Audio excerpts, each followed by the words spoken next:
Welcome दोस्तों, स्वागत है आप सभी का हेलो शिक्षा के यूट्यूब चैनल में। तो आज हम बात करेंगे बिहार डीएलएड एंट्रेंस एग्ज़ाम के बारे में, जिसका अभी तक एडमिट कार्ड भी नहीं आया है। तो इसका उम्मीद है कि 15 जून से लेकर के 15 जुलाई तक जो है आपका एडमिट कार्ड आने की पूरी संभावना है।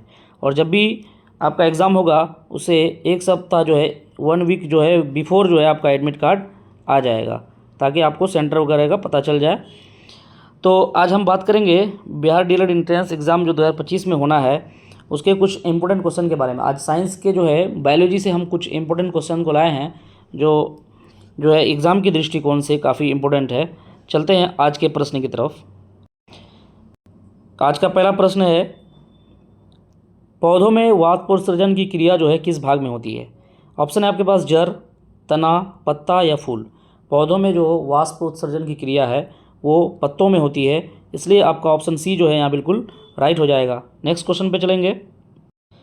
दूसरा क्वेश्चन है आज का, मानव रक्त में उपस्थित यूरिया की सामान्य मात्रा कितनी होती है? 100 mg होती है, 20 mg, 30 mg या 40 mg। मानव रक्त में जो उपस्थित यूरिया है उसकी सामान्य मात्रा जो होती है वो 20 mg होती है, इसलिए ऑप्शन बी जो है यहाँ राइट होगा। तीसरा क्वेश्चन है, श्वसन की क्रिया के दौरान कितनी प्रतिशत ऊर्जा ताप के रूप में निष्कासित होती है? ऑप्शन है आपके पास 20%, 40%, 60% या फिर 80%। श्वसन क्रिया के दौरान जो है ऊर्जा जो निष्कासित होती है वो कितनी प्रतिशत होती है? तो इसका जो आंसर होगा ऑप्शन ए हो जाएगा, यानी कि 20%। नेक्स्ट क्वेश्चन पे चलते हैं। चौथा क्वेश्चन है आज का, मनुष्य में वृक्क एक तंत्र का भाग है जो संबंधित है, पोषण से संबंधित है, श्वसन से संबंधित है, यहाँ पे श्वसन होगा, श्वसन से संबंधित है, उत्सर्जन से संबंधित है या परिवहन से संबंधित है। मनुष्य में जो वृक्क है एक तंत्र है, उसका जो भाग है वो संबंधित है, वो ऑप्शन सी यानी कि उत्सर्जन से संबंधित है। ऑप्शन सी यहाँ राइट हो जाएगा। नेक्स्ट क्वेश्चन पे चलेंगे। पांचवा क्वेश्चन है, पौधों में वायवीय भागों से जल के निष्कर्ष की क्रिया कहलाती है? परागण कहलाती है, निषेचन कहलाती है, विसरण कहलाती है या फिर वाष्प उत्सर्जन कहलाती है? पौधों में वायवीय भागों से जल के निष्कर्ष की क्रिया जो कहलाती है वो वाष्प उत्सर्जन कहलाती है। ऑप्शन डी यहाँ जो है राइट होगा। नेक्स्ट क्वेश्चन पे चलेंगे। 6 नंबर क्वेश्चन है, वो प्रक्रम जिनके द्वारा शरीर में ऊर्जा का उत्पादन होता है क्या कहलाता है? श्वसन कहलाता है, पोषण कहलाता है, उत्सर्जन कहलाता है या फिर उत्तेजनशीलता कहलाता है? जिनके द्वारा ऊर्जा का उत्पादन होता है उसको हम लोग कहते हैं श्वसन की क्रिया कहते हैं। ऑप्शन ए जो है यहाँ बिल्कुल राइट होगा। नेक्स्ट क्वेश्चन है, वो कौन सी क्रिया सभी जीव के लिए अनिवार्य है? प्रकाश संश्लेषण, वाष्पोत्सर्जन, श्वसन या फिर चालन? कौन सी क्रिया है जो सभी जीव के लिए अनिवार्य है? बताइएगा इसका आंसर। तो इसका आंसर हो जाएगा ऑप्शन सी, श्वसन की क्रिया।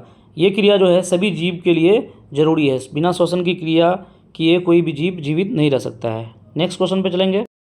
नेक्स्ट क्वेश्चन है, मैग्नीशियम पाया जाता है क्लोरोफिल में, लाल रक्त कण में, वर्णी लवक में या श्वेत रक्त कण में? मैग्नीशियम किस में पाया जाता है? बताइएगा इसका आंसर। तो इसका जो आंसर होगा ये होगा ऑप्शन ए, क्लोरोफिल में पाया जाता है मैग्नीशियम। नेक्स्ट क्वेश्चन पे चलेंगे। मानव हृदय में पाए जाते हैं 3 वेशम, 2 वेशम, 4 वेशम या फिर 5 वेशम? मानव हृदय में जो वेशम है उसको हम लोग कहते हैं कक्ष। तो ये मानव हृदय में जो कक्ष होते हैं वो 4 होते हैं। इसको हम जो है आपको डिटेल्स में दिखा देते हैं। तो यहाँ पे आप देख सकते हैं मानव हृदय में जो कक्ष होते हैं वो 4 कक्ष होते हैं। 2 आलिंद होते हैं और 2 निलय होते हैं, ऊपर के चैम्बर में और नीचे के चैम्बर में रहते हैं।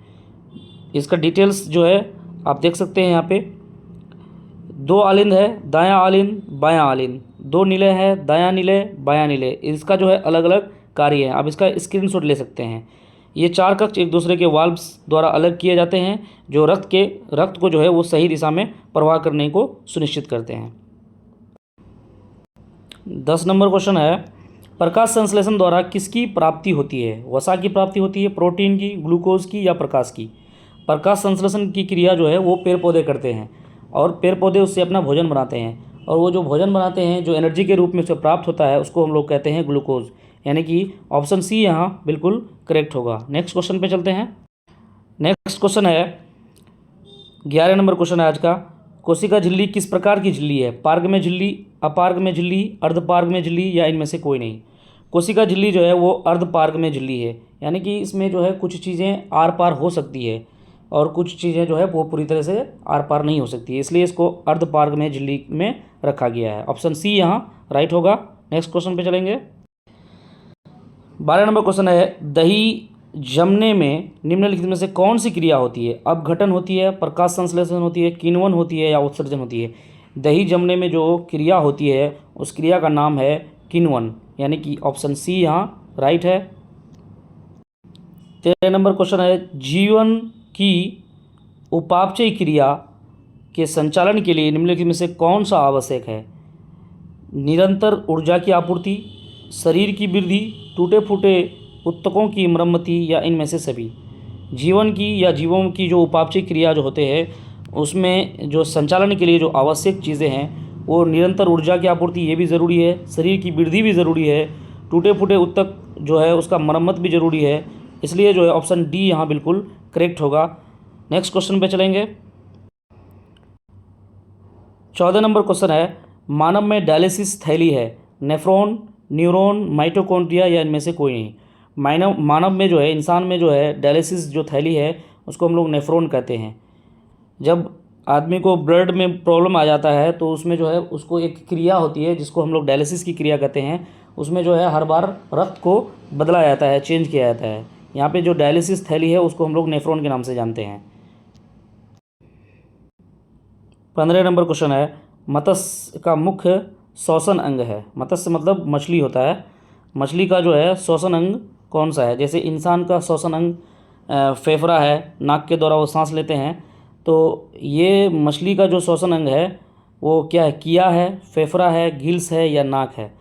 तो मछली जो है वो गिल्स के द्वारा, इसको हम लोग गलफरा भी कहते हैं, गलफरे के द्वारा जो है वो सांस लेते हैं, इसलिए इसका आंसर हो जाएगा ऑप्शन सी। 16 नंबर क्वेश्चन है आज का। पौधों में गैसों के निष्कासन के लिए किस क्रिया का उपयोग होता है? प्रासरण का, विसरण का, वाष्पोत्सर्जन का या परिवहन का? पौधों में जो गैसों का निष्कासन होता है वो किस क्रिया द्वारा होता है? तो वो विसरण क्रिया द्वारा होता है, यानी कि ऑप्शन बी जो है यहाँ बिल्कुल करेक्ट होगा। 17वां क्वेश्चन है आज का, बहुत ही इंपॉर्टेंट क्वेश्चन है और हर एग्जाम में बार बार इसको पूछा जाता है। क्लोरोफिल वर्णक का रंग है कैसा होता है? हरा होता है, नीला होता है, लाल होता है, सफ़ेद होता है? बहुत ही ईजी क्वेश्चन है ये, इसका आंसर हो जाएगा ऑप्शन ए हरा। क्लोरोफिल जो है वो उसका जो वर्णक होता है वो हरा होता है। नेक्स्ट क्वेश्चन पे चलेंगे। 18वां क्वेश्चन है आज का। कवक में पोषण की कौन सी विधि है? कौन सी विधि से वो पोषण करते हैं, भोजन करते हैं? स्वपोषी, मृतजीवी, समभोजी या कोई नहीं? कवक में जो पोषण की विधि है वो मृतजीवी है, सड़े गले चीज़ों पर निर्भर रहता है, सड़े गले चीज़ों से वो अपना पोषण करता है, भोजन करता है।